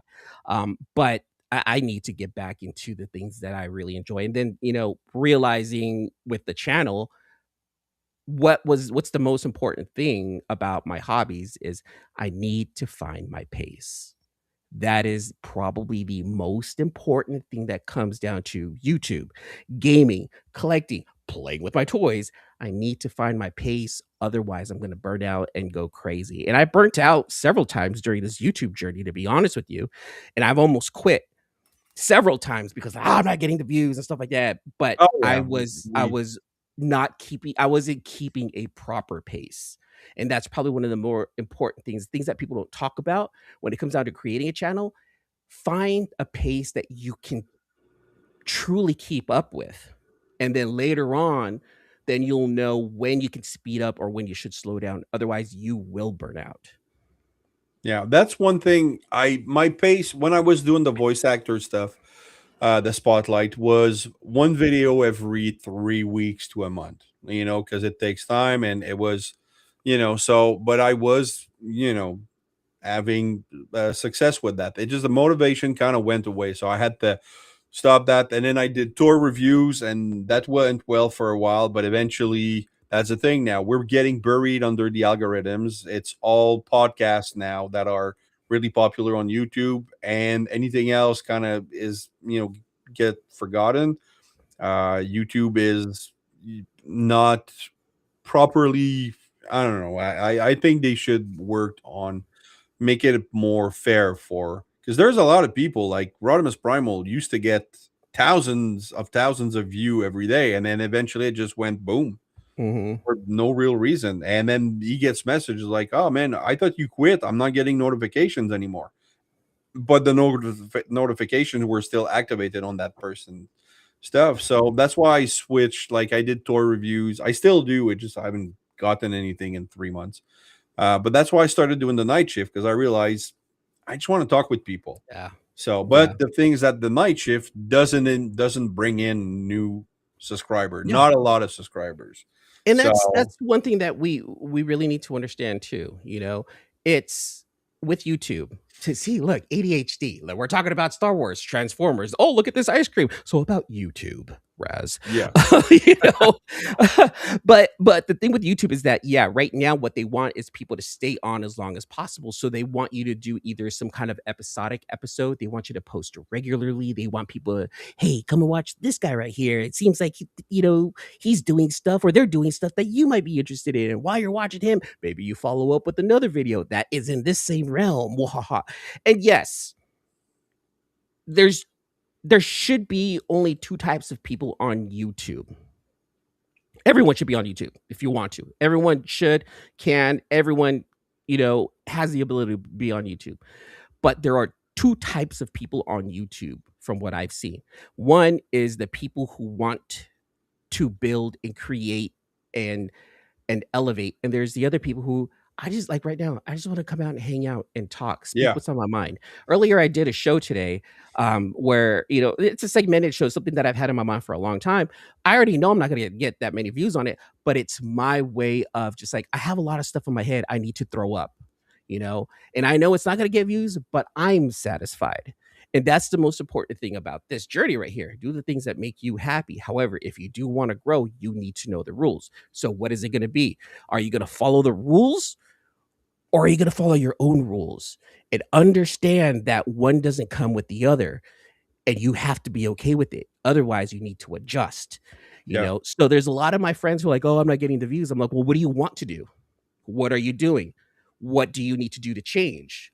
What are you going to do to change? Or if you're not going to change, just keep being yourself, which is probably the most important thing. Be yourself in front of the camera." yeah, So it's really the two types of people. It's the people who are like, "Oh, I want yeah. to, That's come to the my business, or I want to entertain, or I just want to hang out with my friends."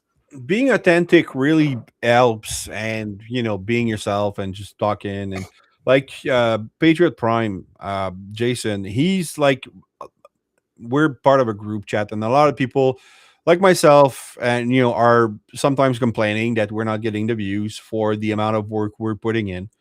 And like Deluxe Baldwin has, to me, one of the best way to do reviews. Love his stuff. But he mentions that he's not getting the views. But Jason's point of view to all this is that to him, it's just an extension of the hobby. Like, instead of just unboxing, transforming it once or twice, and then putting it on the shelf, well, now he's able to play with it a little more. So I'm trying to get to that mind frame. But when I do a video that I know, like if I'm lucky to get a figure before anybody else, like I did with Bingo Toys Strafe, I got Mhm. that before anybody else that I know.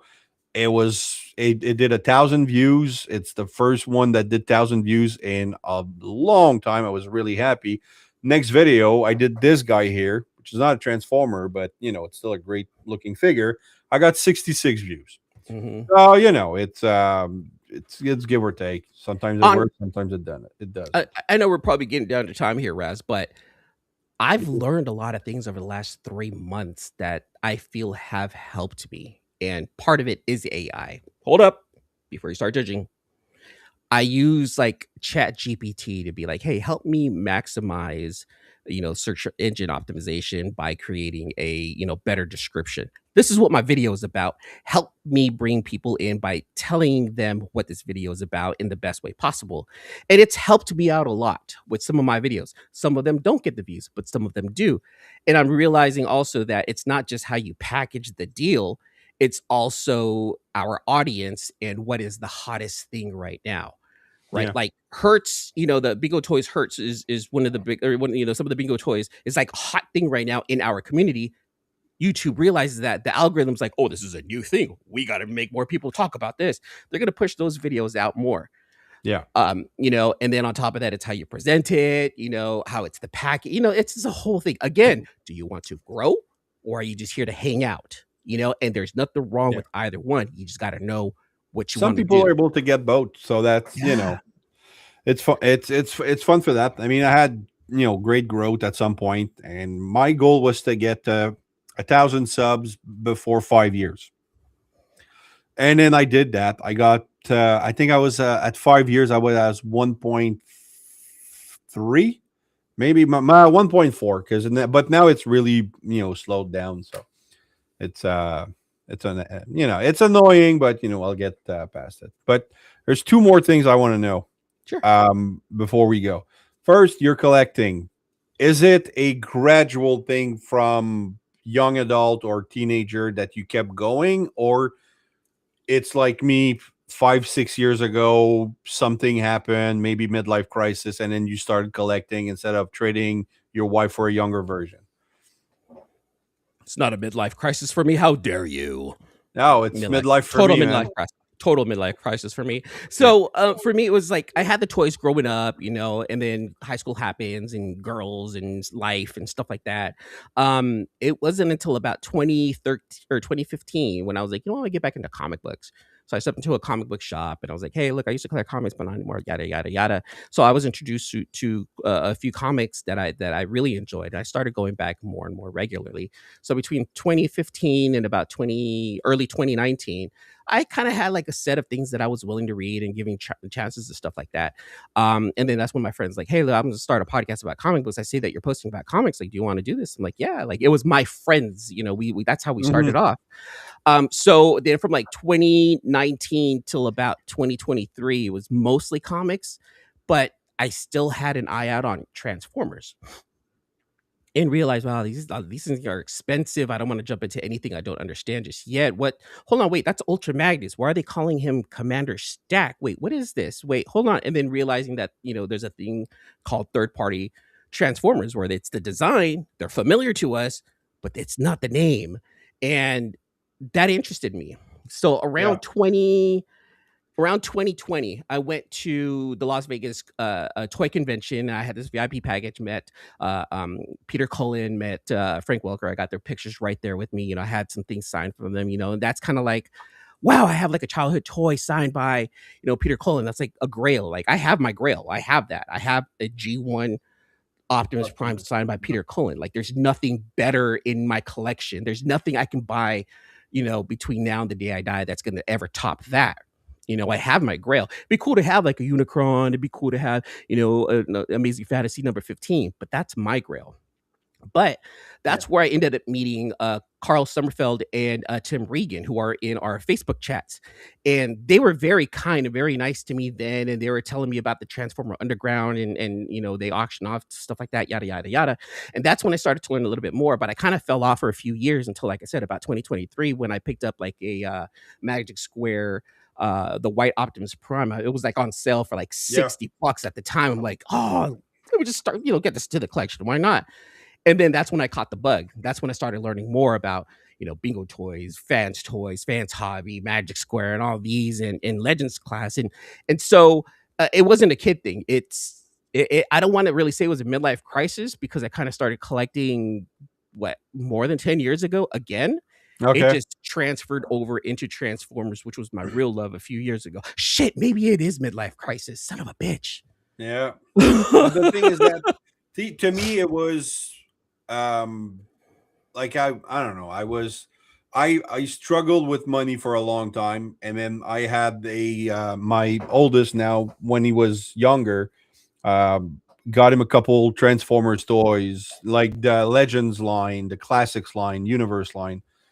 Got some of those for him, and Yeah. it was no, Oh, no, no, not not the no, Legend no, not scale. Legends class, not Legends Yeah, scale. the Yeah, yeah, I mean the toy line back the then. toy line. Okay, okay. So, and it was really fun to get back. And then I had like the Matrix collection of DVDs, and we watched that. And but then eventually I got stable with money, went back to school, got better jobs. I've been in a relationship for 12 years now, and it being a long-term relationship does help with finances. Like at some point you're able to build something.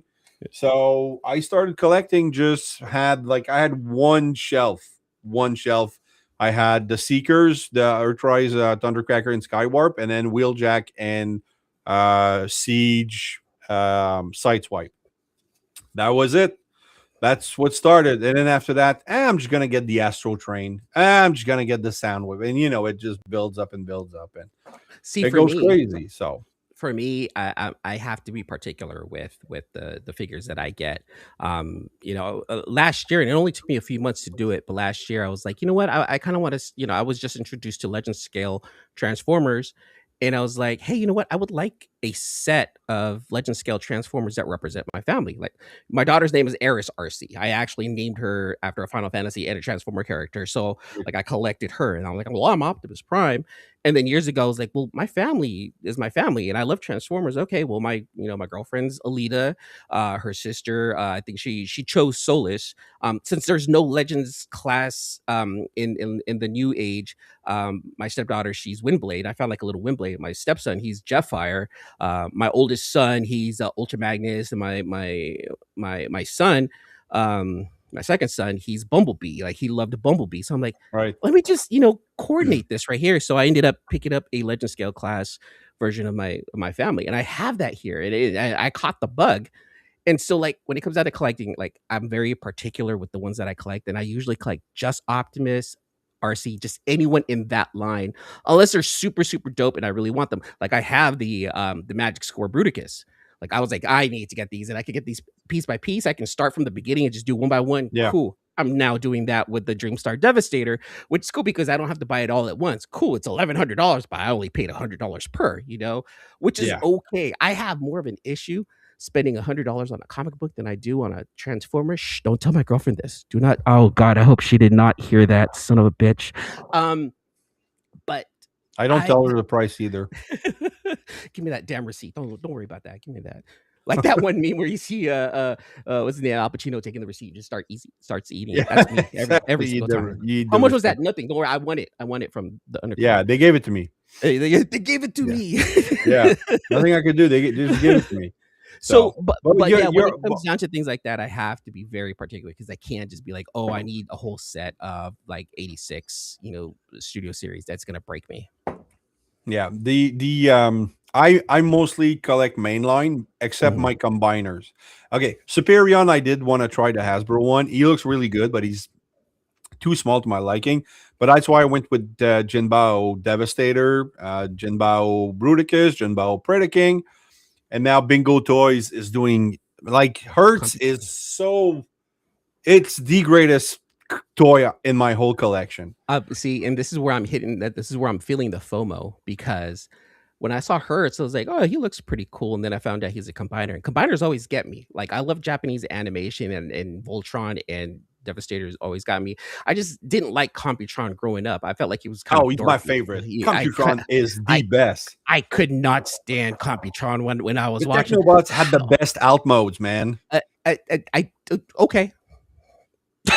Yeah, I'm not going to argue with you on your show, yeah, but no, but it but just this was back when I was a kid, right? I'm like, who yeah, are these guys? They're kind of dorky. I hate them. I forget them. However, Hertz is gorgeous, and I did not know that he was part of Computron until I saw more things of him. And now the FOMO is hitting me. I'm like, dude, I kind of want to get Hertz. Everyone's got Hertz. You're talking about Hertz. Now I want Hertz. yeah. Well, That's there you it still gets me. there's a new batch on pre-order on Shozy store. Okay. And I'll use have to the look that up. code Deluxe32 so that you can, support Deluxe Baldwin. So, I won't share mine because I have my own, but we oh, you support have a Deluxe Shozy. I Baldwin. never activated that my Shozy store. I don't think anybody's gonna buy thing and I'm gonna benefit from it. Maybe I should, but no, Again, closed mouth don't get fed. If you get no, like no, one or two exactly. people, we get one or two people supporting the show, do it. Like, every time I have to switch up, right? Every few months when I have to switch up, I'll put a different code in there. So if I end up getting something, I want to be able to support people who have had me on their show, who have talked to me, who I'm building a relationship with. Like, for example, when I'm done with this next code, I'll definitely put yours up, Roz, because I understand how much it does help, or it's at least the thought. It matters Yeah. in my opinion. So never say no one's going to use it. Otherwise, no one's going to use it. If you put yourself into the mind frame, you know what? well, let me just throw it out there. If someone does, someone does. If someone does, no, cool. Because there's gonna be one day you're gonna open up your Shozy account. You'd be like, oh my god, there's a few people who actually bought some stuff, and that's gonna be worth it. Don't beg for it, of course, but again, closed mouth don't get fed. So once you activate it, everyone support Raz on his Shozy code because we want to make sure that he gets the favorite reviewer and he gets a little portion of those sales. Why? Because he loves it too. Yeah, thank you. But I do have a sponsor already, so Okay, never mind. Don't support him. no, Don't, no. don't get it. But I do get like there's DJC Collectibles, which is right across the river. Like it's just an online store, but I'm able to pick it up directly at the owner's place. So I save Nice. on shipping, and I never miss out on figures, and I get 10% off. So but he only does mainline. So that's why for third party I go to Shozy, and I'm in Canada, so they gave us like $1 shipping. So I don't know what you guys get down there, but Look, look, I'm look. Give me that paying. receipt. Give me that receipt. Look. Yeah, exactly. There you go. That's you guys are getting screwed on shipping now. Yeah, we are So, bad. but it happens. But yeah, Bad. one thing you mentioned, I try not to go too personal, but you mentioned you have a whole family. So your partner, did she marry into the collection or did the collection come after? And what was her original reaction? Collection came after. Collection Okay, came after. me too. So when it came to comic books, she actually she's the one that kind of kickstarted it for me because I remember I took her into a comic book shop. I was just looking around. I was like, I don't know what to get. And as a birthday present, she actually got me a gift card to that specific comic book shop. I thought it was just the sweetest thing, right? I was like, oh, thank you so much. So it's her fault that I started collecting again. So I Yeah, stepped okay. into the comic book shop and I told you guys a comic book story. And then, I picked up, one Transformer and then 2 and then 12 and then 78. And she's like, what are you doing with all these boxes? I'm like, what boxes? Don't worry about it. These aren't the boxes you're looking for right here. No. Yeah. Hey, anyway, so what's for dinner tonight? I would be happy to cook.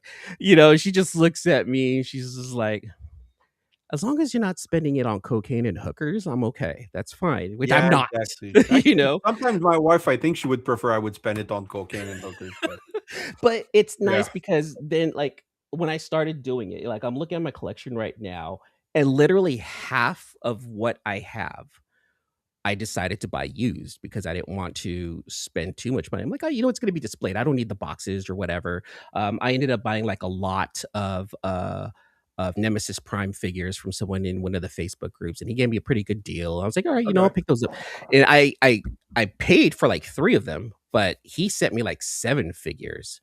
And it was just like the kindest thing that I've ever been a part of. I'm like, dude, like, he's like, man, I'm trying to get rid of them. It seems like it's gonna go to a good home. Like, yeah, I'd be happy to give them to you. And I don't mind picking up used for some of my Yeah, stuff I don't mind that. because it's going to go up on a shelf. I don't need a box for some of this stuff, but some things, yeah, I do need a box for. It's a collector's thing, and for certain things. And what is it? To be honest with you, to this day, I really don't know what requires a box.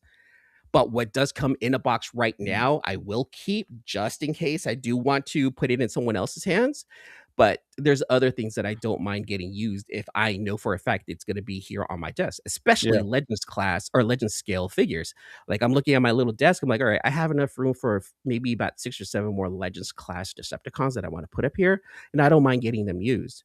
But going back to the question, the collection came afterwards. And she knows I buy things used to save money See, I for the most part.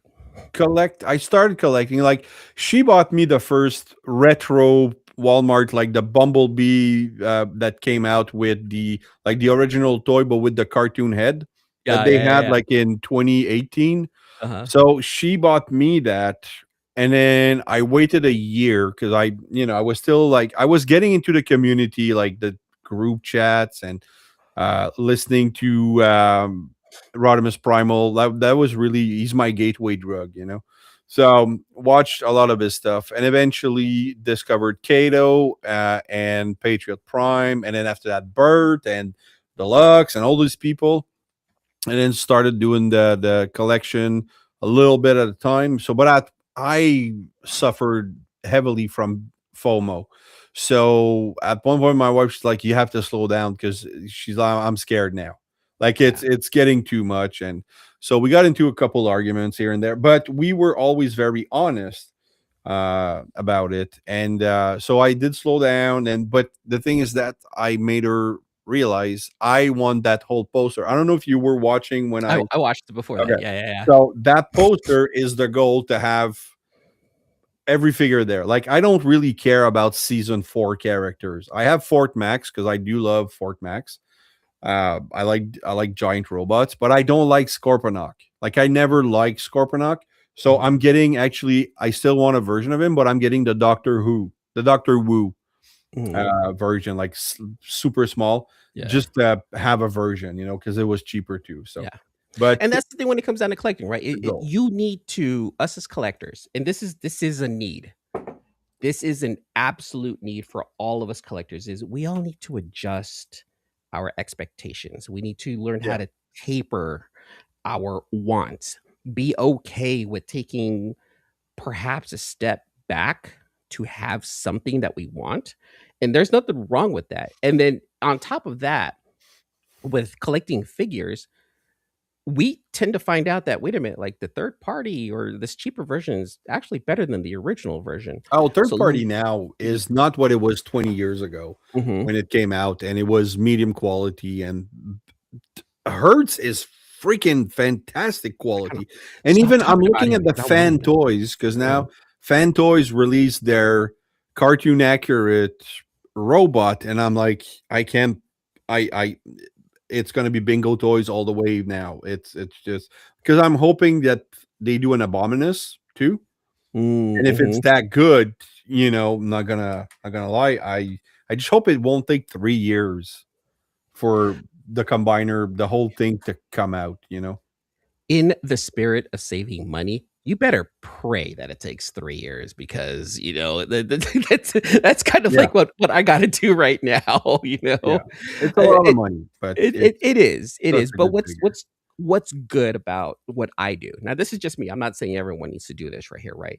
But the good thing about what I do is, you know, on YouTube, I talk about the Transformer. I unbox it. I let you guys know what my thoughts are and whatnot. I'll take shorts out of that, and I post that on my Instagram, TikTok, and YouTube as my shorts. But also on Instagram, what I tend to do is I try to also match up whatever Transformer I have with comic books that I have.